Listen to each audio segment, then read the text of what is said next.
Life rarely sends a message saying, prepare yourself. Your character development begins right now.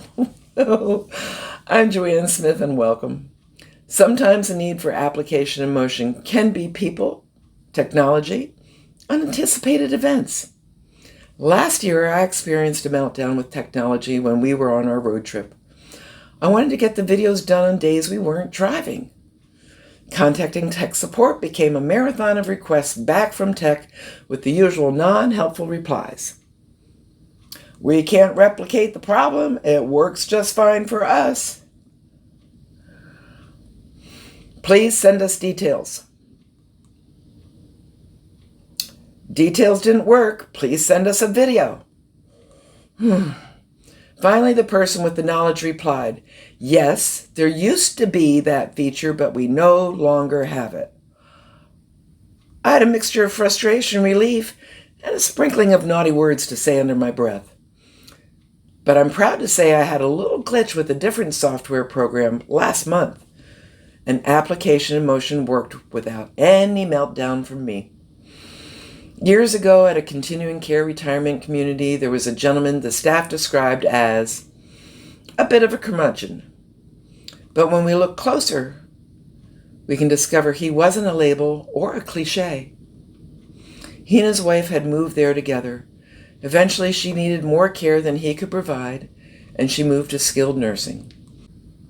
He stayed in independent living, but he visited her constantly, every day, sometimes more than once. Their devotion to each other was unmistakable. Although he could be curt and abrupt at times, the real trouble started because of a regulation. He ordered both of their medications at the same time. By regulation, the package was to be handed to the nursing staff unopened so we could remove her medications. It was a chain of custody regulation. But to him, that meant strangers looking through his medications. And it could also have been considered a HIPAA violation, as we did not need to know his medical problems. There were some heated moments between him and the staff. So he and I sat down privately and talked. I explained the regulation and told him honestly, in his case, it probably wasn't necessary, but I still had to follow it. Then we worked out a simple solution. He would bring the package to me unopened.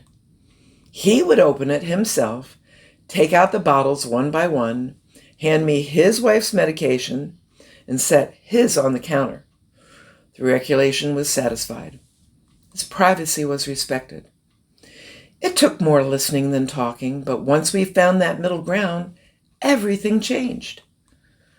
I did an in-service with the nurses so everyone understood why it mattered. Most days when he came in, someone would say, JoAnne, your boyfriend's here.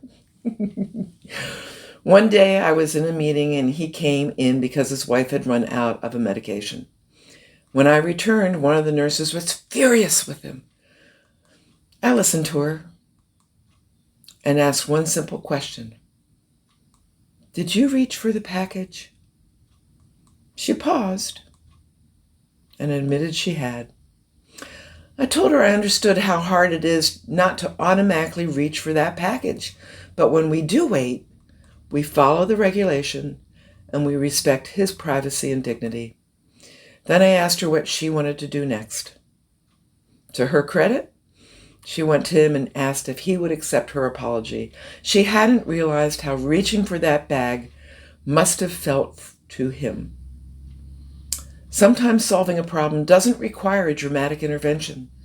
Sometimes it's just listening long enough to understand what someone is really protecting.